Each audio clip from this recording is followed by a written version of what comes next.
Gloria a Dios. Los felicito por estar en la casa de Dios. Algunos hermanos pues quizás tienen que salir. Es el tiempo a veces que utilizan para visitar a alguna familia o algo. Pero hemos decidido nosotros hoy estar aquí en este culto de Jueves Santo, y lo que nosotros hemos desde hace algunos años determinamos hacer Jueves de Santa Cena, y siempre han sido cultos muy bendecidos. Yo quiero que usted se vaya con una bendición en esta hora, que aproveche de estar en la casa de Dios para recibir lo que Dios tiene para nosotros ahora, y le aseguro que se va a ir bendecido. Amén, hermanos. Bien, pues la Semana Mayor inicia, como lo dijimos el domingo, con el Domingo de Ramos o Domingo de Entrada Triunfal. El tiempo del ministerio de Jesús está llegando a su final en la tierra, respecto a lo que Él tenía que hacer como Salvador del mundo, como venir a la tierra en forma de hombre, siendo divino. El tiempo estaba llegando a su fin, y comienza la Semana Mayor o la Semana Santa o la Semana de la Pasión de Cristo con el Domingo de Ramos, y continúa.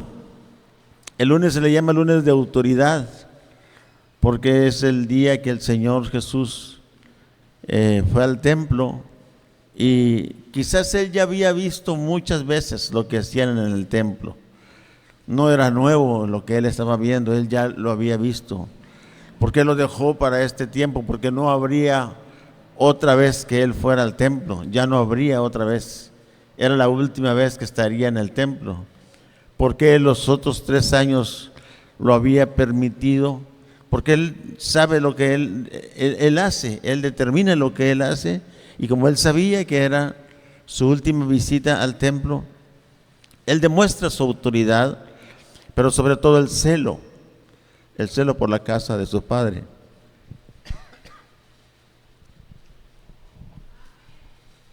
Y cuando Él llega al templo, entonces dice que se molestó, se enojó, se sintió mal de ver lo que estaba pasando. Había en el templo vendimia de animales, de aves, de corderos, de toros, de muchas cosas. Había cambistas, porque el día de la Pascua que se acercaba, venían de muchas regiones a Jerusalén para celebrar la Pascua. Era un día de fiesta, era un día de reunión especial para todos. Entonces se aprovechaba para muchas cosas, y algunos iban a pagar al templo lo que tenían que ofrecer. Algunos llevaban lo que estaba a su alcance llevar. Usted sabe lo que estamos hablando respecto a que ¿por qué se había corrompido tanto? Porque mucha gente pensaba: ¿por qué tengo que ir cargando un cordero desde mi aldea, quizás no sé cuántos kilómetros de retirado, si puedo llegar al templo y mejor preparo dinero y llego y lo compro ahí y lo entrego, y esa será mi ofrenda? Los que tenían dinero pues decían: no tengo necesidad de traer el mejor toro o el mejor animal o la mejor bestia para ofrecer en sacrificio. Yo puedo comprar ahí, venden de lo mejor, y yo voy a comprar de lo mejor para entregarlo como ofrenda. Y había un negocio, se había corrompido una situación difícil, porque se había corrompido de tal manera que era manejado por el sistema religioso de todo lo que tenía que ver con un negocio. Entonces Jesús llega y demuestra su autoridad, y azota y tumba a las mesas y les llama: habéis hecho de la casa de mi Padre una cueva de ladrones. También se llama lunes de autoridad porque el lunes de autoridad el Señor fue a la higuera y buscó fruto en ella y no lo encontró. Y la higuera se secó a raíz de las palabras de Cristo. A veces entendemos porque Cristo la maldijo. No fue tanto que Cristo la maldijera.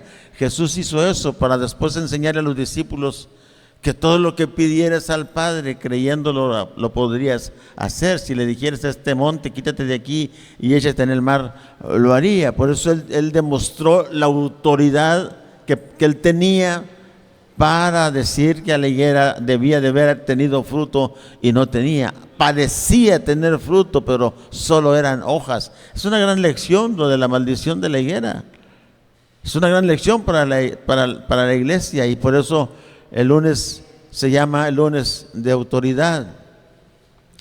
El martes, algunos le nombran el martes de controversia, y es porque ese día Jesús lo ocupa en estar teniendo discusiones con los fariseos, con los saduceos y con todo el sistema religioso sobre muchas cosas, sobre la resurrección, sobre el pago de impuestos, sobre sus discípulos, sobre algunas parábolas que él enseñó que parecían ser parábolas de juicio contra los judíos, y a ellos no les parecían.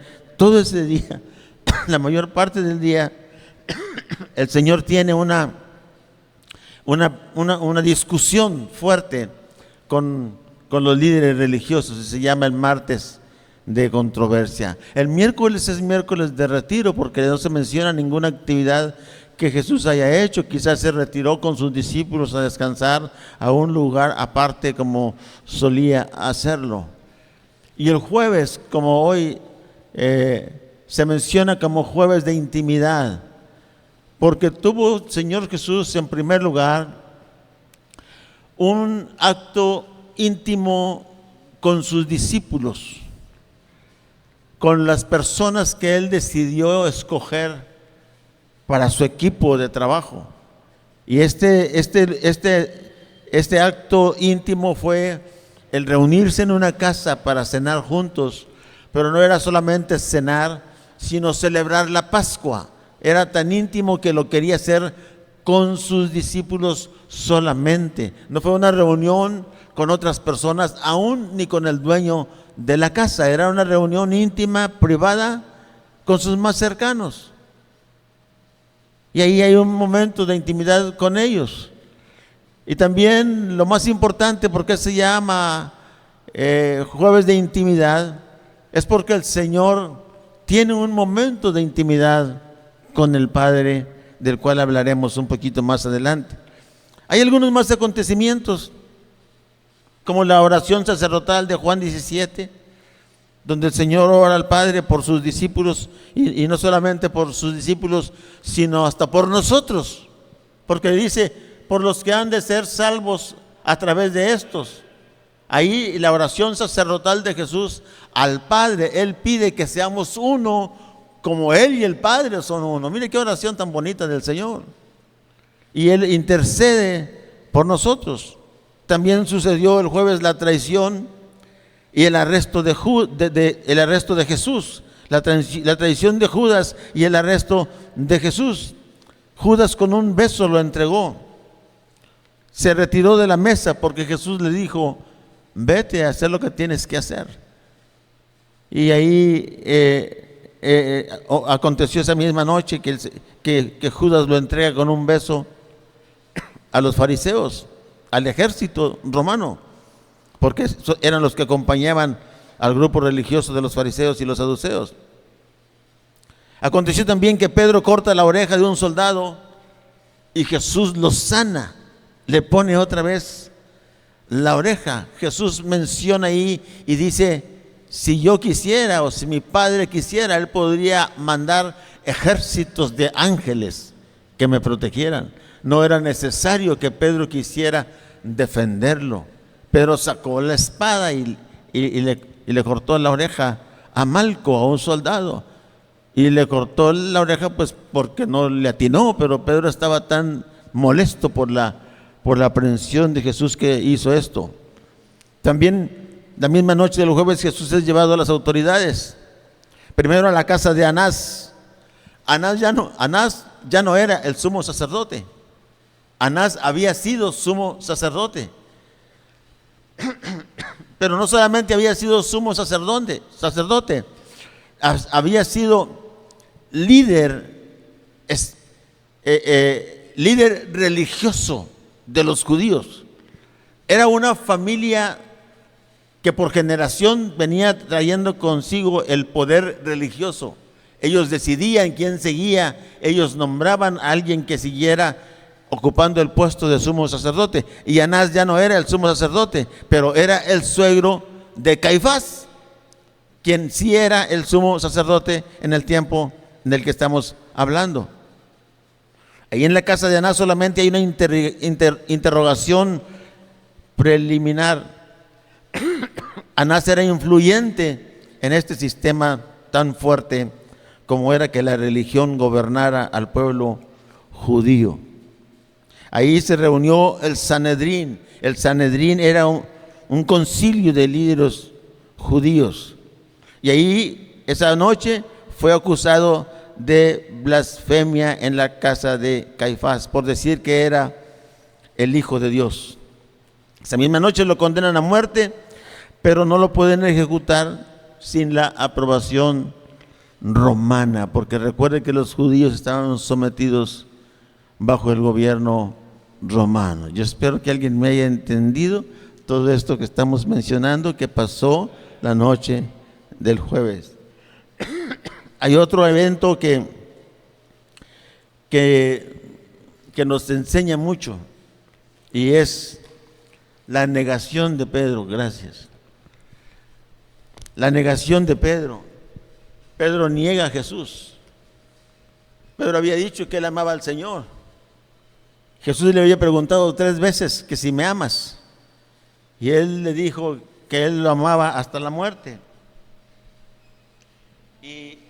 Pero sin embargo, esa noche, en una de las casas, porque él seguía de lejos a la multitud, en esta procesión, hermanos, del arresto de Jesús tan fuerte y tan dura, Pedro lo había seguido, pero lo que Jesús le había dicho, me negarás 3 veces antes de que cante el gallo, me negarás 3 veces, aconteció esa noche de jueves, y Pedro negó al Señor. Muchos decimos, ¿cómo pudo ser Pedro capaz de negar a Cristo? Pero nadie decimos que era el único cercano a Cristo en esos acontecimientos. Y nadie agarramos la lección para nosotros de que muchas veces nosotros negamos al Señor de muchas maneras. Nada más vemos que Pedro fue ingrato y negó al Señor. Mire, la Biblia dice que cuando el gallo cantó, no sé qué tan lejos podía haber estado Pedro que Jesús lo alcanzó a ver. Entonces no estaba muy lejos, lo alcanzó a ver. Pero la Biblia dice, la narración del evangelista dice que Pedro lloró amargamente. Yo me imagino el llanto de Pedro al recibir la mirada de Cristo. Quizás porque vio en sus ojos no un reproche, ni un castigo, ni un juicio. Quizás porque vio en los ojos, en la mirada de Jesús, comprensión, amor y perdón, aun aunque Pedro lo había negado. Pero yo quiero hablarles de 3 cosas antes de que nosotros participemos en esta noche de la Santa Cena, de otras 3 cosas que acontecieron. Dice en Juan 13:15, ejemplo os he dado para que como yo os he hecho, vosotros también hagáis. Jesús lavó los pies de sus discípulos el jueves. Jesús lavó los pies de sus discípulos en un acto reservado para siervos. Eso solamente lo hacían los siervos de la casa. Él enseñó que el liderazgo en el reino de los cielos se basa en el servicio, no en el poder. ¿Sabe qué importante es el servicio, hermanos? No le damos nosotros a veces la importancia al servicio, a que nosotros sirvamos a otros. Jesús lava los pies de sus discípulos, porque se acostumbraba que si alguien llegaba a la casa de visita, en un gesto de amabilidad, y de recibimiento y de hospitalidad, se le lavaban los pies al visitante. Era la costumbre. Si la familia tenía un cierto nivel económico, tenían criados, mandaban traer uno de los criados para que hiciera el trabajo de lavar los pies del visitante. Pero era un acto de humildad, era una costumbre, y se llevaba a cabo este acto de humildad, lavar los pies del visitante, mostrando así la hospitalidad. Jesús rompió el protocolo. Juan 13:14 dice: si yo, mire lo que les dice el Señor y Maestro, he lavado vuestros pies, vosotros también lavaros los pies unos a otros. Y estamos predicando esto aquí y nos estamos dando cuenta que nosotros no hacemos eso.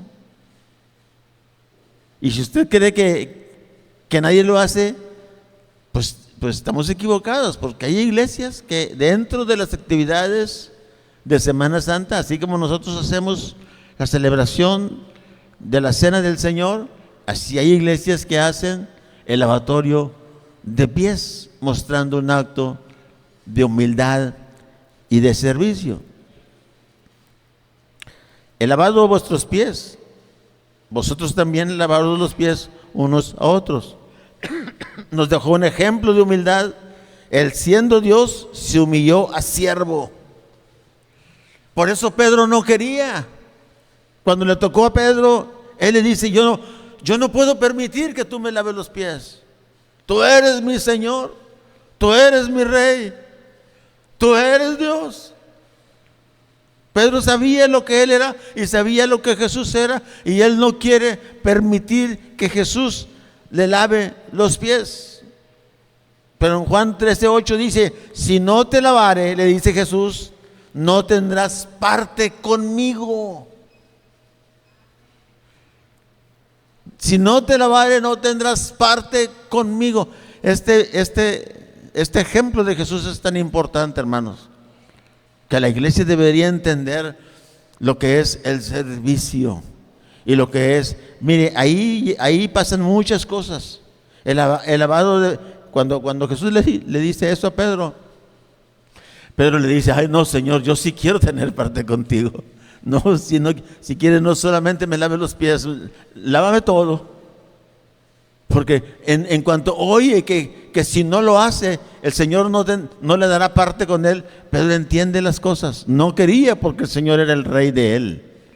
Y ninguno de nosotros estamos como para aceptar que alguien que está por encima de nosotros, o que amamos tanto, o que queremos tanto, haga un acto de esos. Pero el Señor está rompiendo los protocolos de muchas maneras. No solamente en esta ocasión, sino en muchas otras. El Señor rompió con todo eso y enseña, en primer lugar, la humildad. Simboliza la limpieza del alma.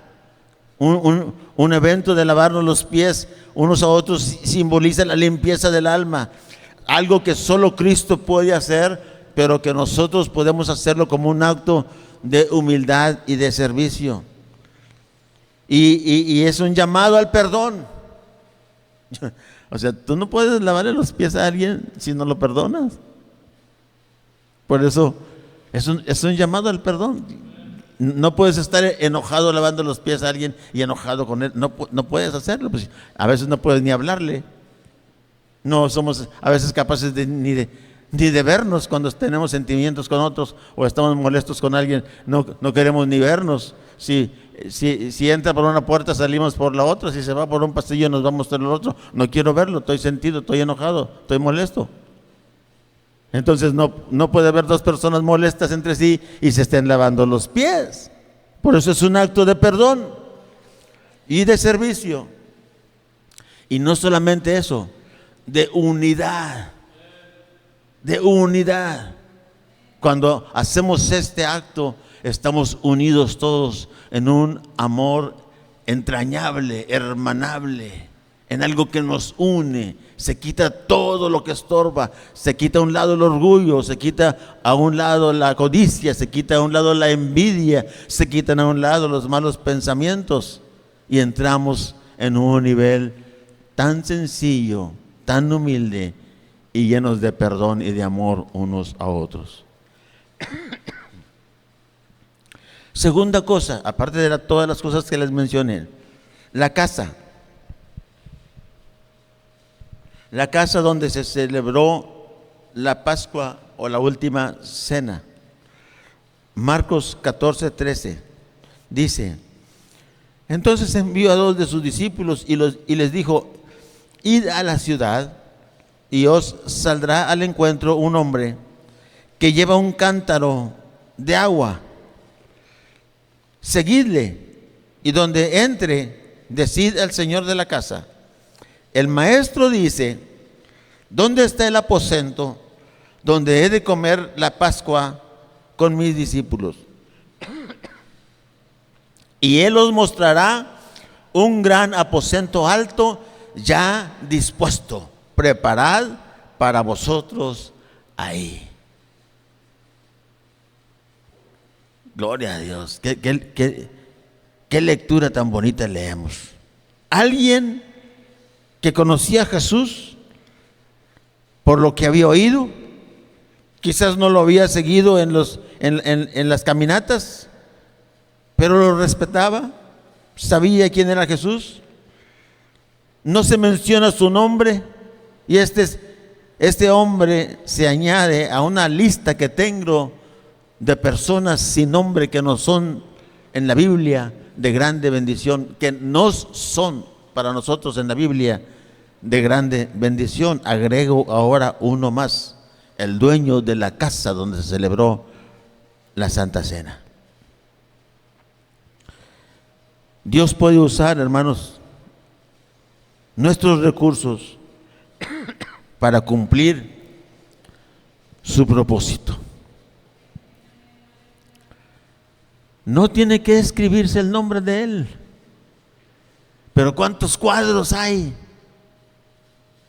¿A qué casa va usted que no encuentre un cuadro de la Santa Cena?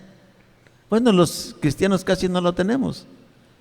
Porque se da a pensar que puede ser, algunos piensan que puede ser un cuadro donde tendríamos una imagen, pero el que pintó esos cuadros fue un artista que hizo ese cuadro de la Santa Cena.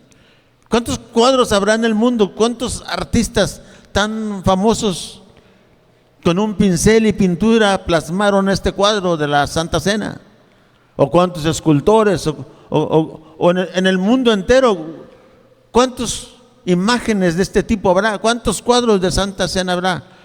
En madera, en tela, en pintura, en óleo, en otro tipo de materiales, en oro, en mármol, en piedra. ¿Cuántas esculturas, cuántas cosas se hicieron de la Santa Cena, donde se pintó o se hizo la mesa, el mantel y los discípulos con Jesús alrededor de la mesa celebrando la Pascua en todo el mundo?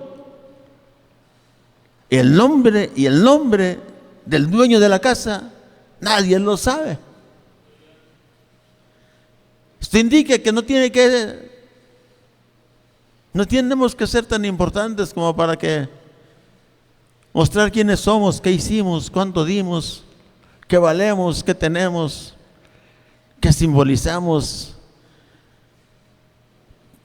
No tiene que ser, porque a veces lo más importante es que tus actos y tu comportamiento y tu carácter y tu nivel espiritual demuestre que estás listo para que Dios cumpla su propósito en cada uno de nosotros.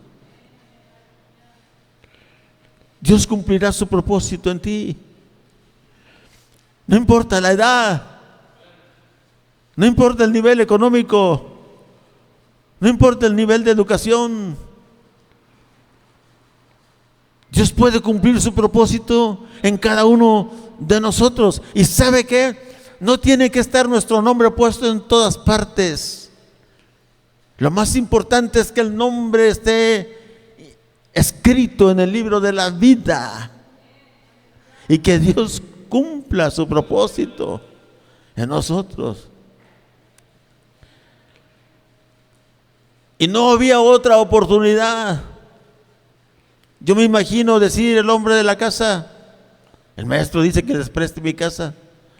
Pues yo la tengo lista y preparada, pero para celebrar la Pascua yo con mi familia, con mis hijos, con mi casa. Tengo a lo mejor invitados, porque el aposento estaba listo y la mesa estaba preparada. Dice, estaba ya dispuesto el aposento con todo. Imagínense si él dice: no, busquen a alguien, yo no puedo.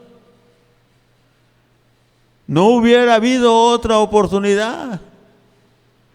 Por eso muchas veces yo digo: hoy los brazos de Dios están abiertos. Hoy respiras, hoy escuchas, hoy sientes, hoy tienes vida. Y no sabemos si habrá una segunda oportunidad. Hay muchas cosas que dejamos de hacer porque nunca pensamos en que quizás sea la última oportunidad para hacerlo.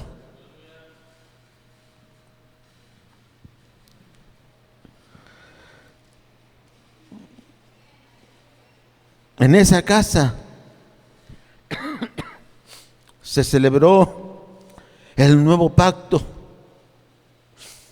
El nuevo pacto.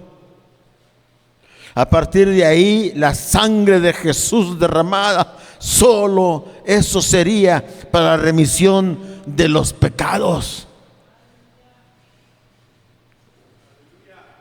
A partir de ahí, el Señor está diciendo que ahora solo su sangre que será derramada será lo único que tendrá acceso el hombre para que sus pecados le sean perdonados. Va a ser el único camino al Padre. Por eso él un día dijo: yo soy el camino, y soy la verdad, y soy la vida, y nadie viene al Padre si no es por mí.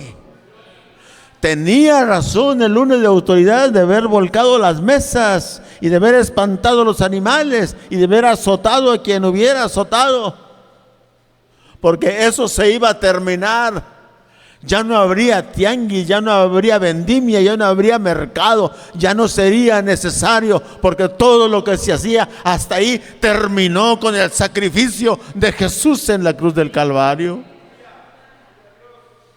Y todo fue porque alguien prestó su casa y aprovechó la oportunidad que tenía de que su casa fuera usada para el propósito divino de Dios, de que Cristo celebrara la Pascua. Usted ya sabe qué es la Pascua. Era la celebración y el recordatorio de que el ángel de la muerte pasó por los egipcios, mató al hijo mayor de cada egipcio, y el hijo mayor, el hijo primogénito de cada israelita, se quedó vivo dentro de la casa, porque la sangre de un cordero había sido puesta en el dintel y en el marco de la casa, para que el ángel de la muerte, cuando pasara por ahí, reconociera la sangre de un cordero en la puerta de la casa y no hiciera ningún daño ahí, porque la plaga de la muerte de los primogénitos había sido enviada para los egipcios.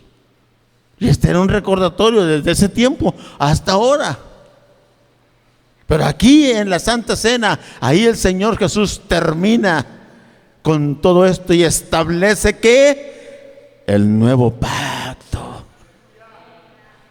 Gloria a Jesús, gloria a Él, porque en ese nuevo pacto estaba contemplada mi vida, estaba contemplada la vida de mi familia, estaba contemplada la vida de mi abuelita, estaba contemplada la vida de mis padres, y está contemplada la vida de mis hijos, de mis nietos, y no sé cuántas generaciones Dios nos deje para que estén incluidos en el nuevo pacto y sean salvos y perdonados y limpiados con la sangre del Cordero.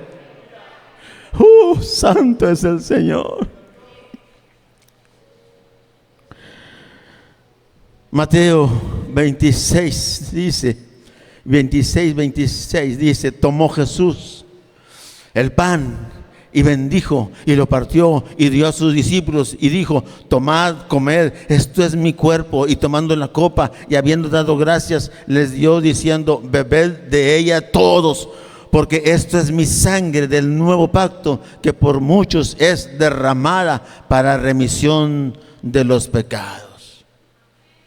No fue importante saber el nombre del dueño de la casa, pero fue mucho más importante el acontecimiento de que ahí se inició el nuevo pacto. Gloria a Dios. Y terminamos con este evento. El Monte de los Olivos.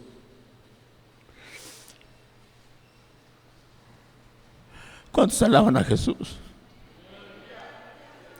¿Sabe? Para cuando yo estoy aquí hablándoles esta palabra, Dios tiene que haberme tocado a mí ya en la madrugada. Si Dios no me toca a mí, yo me iría al suelo y me quedaría en el piso, implorándole a Dios que me toque. Por eso a veces no puedo controlarme, que Dios toca mi vida con su palabra, la que tiene que ser compartida.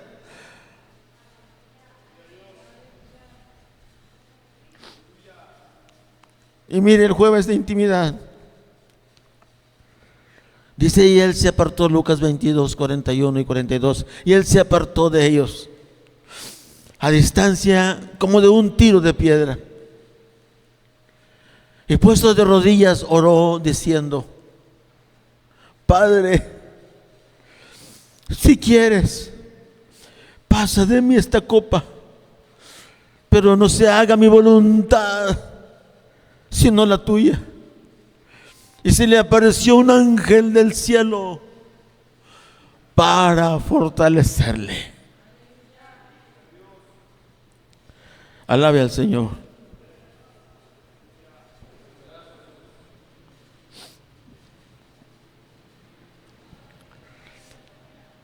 ¿Qué tanto sería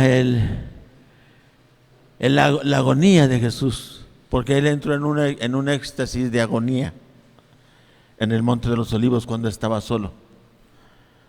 ¿Qué tanto sería que Dios, atento a todo, porque así como Dios estaba atento a su Hijo, Dios está atento a cada uno de nosotros? Él sabe cuál es nuestra convicción. Él sabe de qué manera estamos pidiendo. Él sabe si de veras nos está doliendo.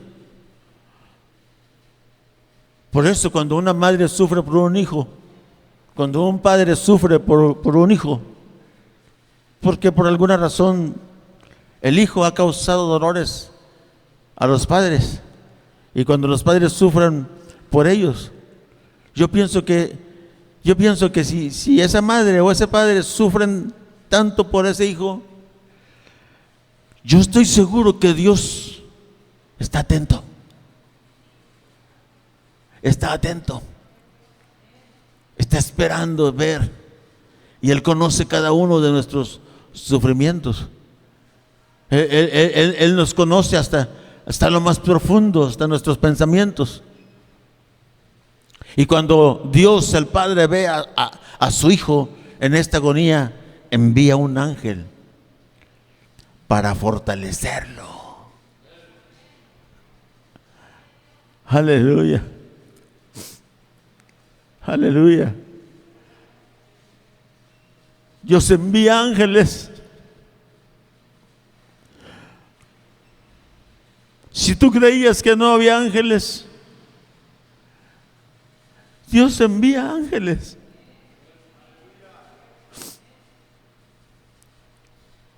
A veces han estado tan cerca de ti. A veces no han recibido la atención que merecen. No esperes ver un ángel. Yo no sé cómo fue el ángel que Dios envió a Jesús. Yo no quiero ni saberlo cómo sería. Lo que sí sé es que Dios le ordenó al ángel que viniera y lo fortaleciera. Pero a veces Dios ha enviado ángeles tan cerca de ti y no los has distinguido, porque esperas quizás verlos blancos con alas o volando, o rubios, pero a veces ese ángel es papá. No te equivoques. A veces ese ángel es mamá. A veces ese ángel es tu misma esposa, es tu mismo esposo. A veces es tu mismo hijo.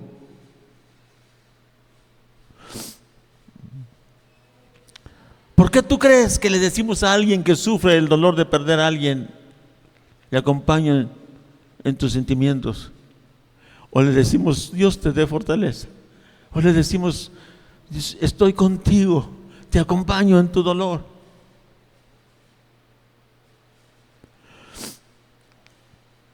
Quizás Dios te ha querido usar a ti como ángel y no te has dejado ser un ángel, pero cada uno de nosotros podemos ser ángeles.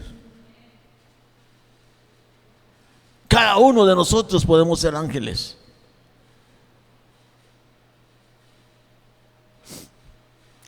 Podemos fortalecer a alguien y podemos bendecir a alguien. Hay una frase que Jesús dijo: pasa de mí esta copa. Era tanta la agonía, era tanto el sufrimiento, era tanta la angustia. El Señor sabía lo que venía, el Señor sabía que iba a ser azotado, el Señor sabía que iba a ser maltratado, el Señor sabía que iba a ser crucificado, el Señor sabía de la corona de espinas, de la lanza y de los azotes, y sabía de la ingratitud del pueblo que había dicho Hosana cuando entró a Jerusalén, sabía de la ingratitud que ahora dirían crucifícale, sabía de la ingratitud del pueblo que cuando Pilato les dijo, ¿a quién suelto? ¿A Jesús o a este criminal que se llama Barrabás? Dijeron, danos a Barrabás, suelta a Barrabás, a Jesús crucifícale. Jesús sabía todo lo que escucharía, todo lo que sus oídos escucharían, y lo que sus ojos verían, y lo que su cuerpo sentiría. Pero no solamente era el dolor físico, era el peso del pecado de toda una humanidad, donde estamos incluidos tú y yo. Después de más de 2000 años, tú y yo estamos en esta lista y en esta carga. Él llevaría sobre sus hombros, sobre su cuerpo, Él llevaría el peso del pecado del mundo.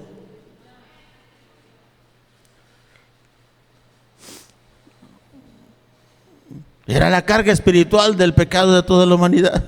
Según de Corintios 5:21 dice, al que no conoció pecado, por nosotros lo hizo pecado, para que nosotros fuésemos hechos justicia de Dios en él.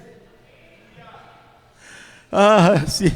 Si bebiéramos la palabra como deberíamos, hermanos, todo lo que les estoy diciendo está aquí en la palabra. Lo único que tienes que hacer es absorberla, leerla, escudriñarla y sentirla, y verás como Dios en su misericordia nos toca con su palabra. ¿Cuántos lo creen, hermano? La copa representa el juicio de Dios contra el pecado. Él bebería esa copa en lugar nuestro. Isaías 53:4 dice, ciertamente llevó Él nuestras enfermedades y sufrió nuestros dolores, y nosotros le tuvimos por azotado, por herido de Dios y abatido. Mas Él herido fue por nuestras rebeliones y molido por nuestros pecados. El castigo de nuestra paz fue sobre Él, y por su llaga fuimos nosotros curados. Lo está profetizando Isaías más de 400 años antes de los hechos que estamos mencionando. Dígame si la Biblia no es un tesoro incomparable. No hay un libro como la Biblia, porque la Biblia es la palabra de Dios. La Biblia no simboliza nada, la Biblia es la palabra de Dios. Lucas 22:44, y estando en agonía, oraba más intensamente, y era su sudor como grandes gotas de sangre que caían hasta la tierra. ¿Había leído eso, hermano? ¿Habían leído que el Señor sudó como gotas de sangre?